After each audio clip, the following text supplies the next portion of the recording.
بسم اللہ الرحمن الرحیم۔ امانت کے پیسے خرچ ہو گئے تو زکوٰۃ کا حکم۔ کامران شیخ، انڈیا سے۔ میں نے 1.5 لاکھ روپے کسی کے پاس امانت کے طور پر رکھوائے تھے، وہ ان سے خرچ ہو گئے، ماشاءاللہ ماشاءاللہ، اور ان کے پاس دینے کے لیے بھی نہیں ہے۔ یہ تو ظاہر ہے نہیں ہوں گے، اب کسی کو آپ پیسے دیں تو بس بھول جائیں۔ پھر اس بات کو 4 سال ہو گئے ہیں، اور میں آپ سے ایک گزارش کرتا ہوں مزید 4 سال آپ انتظار کر لیں گے، پھر بھی نہیں ملیں گے یہ پیسے۔ بہرحال ان کا پوچھنا یہ ہے کہ ان پیسوں پر زکوٰۃ کا کیا حکم ہوگا۔ کامران شیخ صاحب، دوبارہ سے زکوٰۃ ادا کریں، کیونکہ غریب جب تک خود قبضہ نہیں کرے گا یا غریب کی طرف سے اس کا وکیل قبضہ نہیں کرے گا، زکوٰۃ ادا نہیں ہوتی۔ اور آئندہ کسی کو ایسے پیسے امانت رکھوانے سے پہلے 100 دفعہ سوچیں۔ گائے بھینس کا دودھ مکس کر کے بیچنا، کیا گائے کا دودھ اور بھینس کا دودھ مکس کر کے بیچ سکتے ہیں؟ انہوں نے نام نہیں لکھا، بڑے ہوشیار ہیں، دیکھو اپنا نام نہیں لکھا تاکہ بہرحال ہم تو اچھا گمان کرتے ہیں۔ بھائی جان، گائے کا دودھ اور بھینس کا دودھ، کیا گائے میں دودھ میں آپ پانی بھی ملا کے بیچ سکتے ہیں، بشرطے کہ کسٹمر کو پتہ ہو کہ آپ اس میں کتنا پانی ملا رہے ہیں۔ تو جب پانی ملانا جائز ہے کسٹمر کو بتا کے، تو بھینس کے دودھ میں گائے کا دودھ ملانا یا گائے کے دودھ میں بھینس کا دودھ ملانا کیوں جائز نہیں ہے؟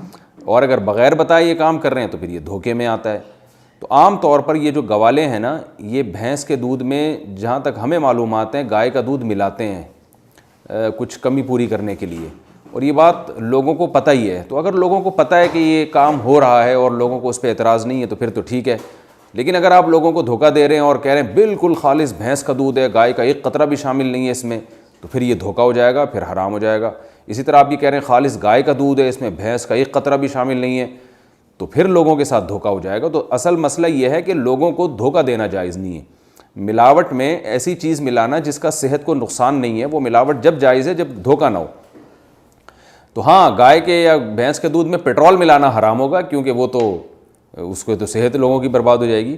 تو پانی ملانا یا ایک دودھ میں دوسرا دودھ ملانا اس شرط کے ساتھ جائز ہے کہ لوگوں کو اس میں دھوکہ نہ ہو، کیونکہ اس میں کوئی صحت کو تو نقصان ہوتا نہیں ہے۔ جادو کا توڑ کیسے کریں؟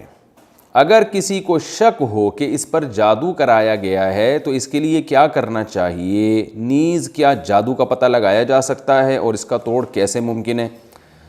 یہ بھی نام نہیں لکھا یار۔ بھائی کسی کو شک ہے نا اس پہ جادو کرایا گیا، تو آج کل ہر آدمی کو یہ اپنے بارے میں یہ شک ہے کہ فلاں نے مجھ پہ جادو کرایا ہے۔ ایک نظر کے بارے میں ہر آدمی کو شبہ ہے کہ مجھ پہ نظر لگی ہے، یعنی ان کا خیال یہ ہوتا ہے میں اتنا حسین ہوں، اتنا خوبصورت انسان ہوں، اور میں اتنا صحت مند ہوں کہ میں اگر بیمار ہوا ہوں تو یقیناً مجھ پہ نظر لگی ہوگی۔ ایک نظر کے بارے میں لوگ نظر لگتی ہے مانتا ہوں، جادو بھی ہوتا ہے، لیکن اتنا نہیں ہوتا جتنا آج کل لوگوں کو ہو رہا ہے۔ تو اس لیے ان وہموں میں نہ پڑیں، اچھا ہے۔ اور اگر واقعی کسی پہ جادو ہوا ہو تو سورہ فلق، سورہ ناس، آیت الکرسی وغیرہ پڑھ کے دم کیا کریں، یا اپنے کسی قریبی کوئی دیندار ہو، عالم ہو، ان سے کہیں کہ وہ آیت الکرسی پڑھ کے پانی کی چھینٹیں ماریں۔ اس کے علاوہ میں سمجھتا ہوں کہ کچھ نہ کیا جائے اور صبر کیا جائے۔ تو کیونکہ ان چکروں میں جب آپ پڑیں گے نا علاج کے، اور پھر جو پیروں سے واسطہ پڑے گا آپ کا، تو آپ کی نسلیں برباد ہونے کا خطرہ ہے، اور وہ بہت الٹی پٹیاں پڑھاتے رہیں گے آپ کو، اور آپ مصیبتوں میں گرفتار ہوتے ہی رہیں گے، اور پھر ہر چیز آپ کو جادو اور یہی لگنا شروع ہو جائے گی۔ تو اس لیے تمام دوائیں بچوں کی پہنچ سے دور رکھیں۔ بغیر وضو موبائل میں قرآن پڑھنا، کیا بغیر وضو کے موبائل میں قرآن پڑھ سکتے ہیں اور چھو بھی سکتے ہیں یا نہیں؟ جی ہاں، پڑھ سکتے ہیں، چھو بھی سکتے ہیں، لیکن بہتر ہے کہ نہ چھوئیں، کیونکہ علماء کا اس میں اختلاف ہے۔ جس پیج پہ قرآن مجید کھلا ہوا ہے موبائل کے، تو اس پہ ہاتھ نہ لگانا بہتر ہے، لیکن لگا بھی سکتے ہیں، کیونکہ بہرحال وہ ڈیجیٹل فارم میں ہوتا ہے۔ اس میں علماء کی دونوں رائیں، احتیاط یہی ہے کہ نہ لگائیں، پڑھ سکتے ہیں، اس میں کوئی حرج نہیں ہے، موبائل کو اٹھا بھی سکتے ہیں۔ بھائی بدتمیز ہو تو کیسے سمجھائیں؟ میرا چھوٹا بھائی 7ویں جماعت میں ہے، وہ بہت بدتمیز ہے اور والدین سے بھی بدتمیزی کرتا ہے۔ ہم نے پیار اور سختی ہر طرح سے سمجھانے کی کوشش کی، مگر وہ نہیں سمجھ رہا۔ برائے مہربانی اس کا کوئی حل بتا دیں۔ حمزہ اقبال، اسلام آباد۔ بھائی جب فری پھوکٹ میں گھر میں بیٹھ کے پیڑے ملتے ہیں نا کھانے کو، تو انسان ناشکرا ہو جاتا ہے۔ تو چونکہ آپ کے بھائی کو فری میں مل رہا ہے کھانے پینے کا، کوئی ٹینشن نہیں ہے، تو ان کو سوچنا چاہیے کہ کس طرح والد کما کے لاتے ہیں، بڑے بھائی کماتے ہیں، گھر میں مائیں کیسے محنت کرتی ہیں گھر بسانے کے لیے، گھر چلانے کے لیے، اور یہ چھوٹے فری میں بیٹھ کے کھا رہے ہوتے ہیں، اور مائیں منتیں کر کر کے کھلا رہی ہوتی ہیں۔ تو ظاہر ہے جب بعض لوگوں کو شکر کو احسان ہضم ہوتا ہے، وہ شکر گزار بن جاتے ہیں، اور بہت سے لوگ جو ہے وہ جب ان کو فری میں نعمتیں ملتی ہیں تو ناقدری کرتے ہیں۔ تو اپنے بھائی کو آپ محبت سے بٹھا کے سمجھائیں کہ یہ آپ کو گھر ملا ہوا ہے، نعمتیں ملی ہوئی ہیں، تو بدتمیزی آپ پہ سوٹ نہیں کرتی، اور اس کے لیے دعا بھی کریں، آپ نے سختی بھی کر لی ہے پھر بھی فائدہ نہیں ہو رہا، تو اب وہاں میرا خیال ہے آپ کسی اپنے قریبی ریلیٹو سے اس کے پورے حالات سامنے رکھ کر، جو بھی آپ کے خاندان میں سمجھدار ہے یا کوئی آپ کے قریبی عالم ہے، چونکہ وہ آپ کے گھر کے حالات اور بھائی کی حیثیت پوری طرح جانتے ہوں گے، تو کوئی اس بارے میں کوئی ایسا نسخہ نہیں ہوتا کہ ہر ایک کو وہ دے دیا جائے، جب تک کسی کے انفرادی طور پر پوری ہسٹری اس کے سامنے نہیں آتی تو اس کے بارے میں کسی کو گائیڈ کرنا بہت مشکل ہوتا ہے۔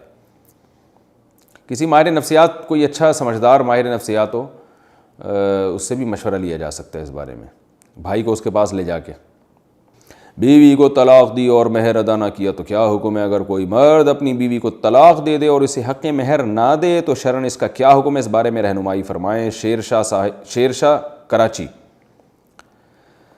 بھائی یہ بہت بڑا جرم ہے، کسی کا مال کھانا ویسے بھی حرام ہے، قرآن مجید میں اللہ کا ارشاد ہے، کیونکہ مالک تو بیوی مہر کی ہو چکی ہے، قرآن میں اللہ کا ارشاد ہے وَلَا تَأْكُلُوا أَمْوَالَكُمْ بَيْنَكُمْ بِالْبَاطِلِ، ناحق طریقے سے ایک دوسرے کا مال مت کھاؤ۔ تو اگر آپ ناحق طریقے سے ایک دوسرے کا مال کھاتے ہیں، بیوی کا مہر کھاتے ہیں، تو اس آیت کی مخالفت ہے۔ دوسرا، قرآن نے مہر کے بارے میں تو اور احتیاط کا حکم دیا، وَآتُوا النِّسَاءَ صَدُقَاتِهِنَّ نِحْلًا، اللہ فرماتے ہیں دل کی خوشی سے گفٹ سمجھ کے ان کو مہر دیا کرو، وہ مت کھاؤ۔ اور طلاق کے بعد اللہ نے اور الگ سے حکم دیا کہ لا تأخذوا من ان آتیتم احداہن قنطارا فلا تأخذوا منہ شیئا، کہ عورت کا مہر اگر سونے کا ایک پہاڑ بھی ہے نا تو اس میں سے بھی ایک دھیلا تمہیں رکھنے کی اجازت نہیں ہے جب تک بیوی دل سے راضی نہ ہو۔ تو کتنے سارے گناہ ہو گئے۔ چوتھی صورت، عورت کا مال کھانے کا ویسے ہی اللہ نے حرام قرار دیا ہے، لا یحل لکم ان ترثوا النساء کرہا، قرآن کی آیت ہے۔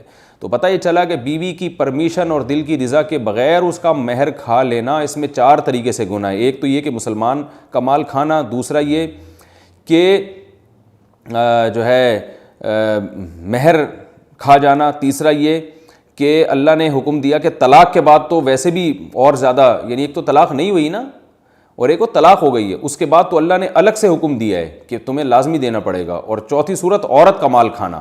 تو یہ 4 قسم کے گناہ ہیں بیوی کا مہر کھانے میں۔ ہاں اگر بیوی دل سے خوشی سے راضی ہو کہ مہر پورا معاف کر دے یا آدھا معاف کر دے دل کی خوشی سے، پھر رج کے کھائیں آپ۔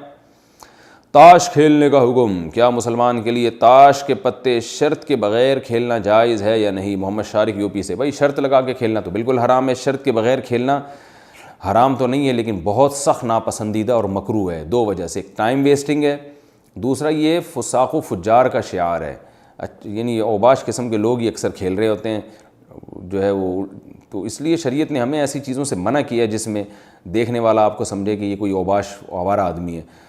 تو آوارہ جو ہے نا، آوارہ گردی والے کام نہیں کرنے چاہیے، کوئی مفید کھیل کھیلنا چاہیے جس کا صحت کو فائدہ ہو، جسم کو فائدہ ہو۔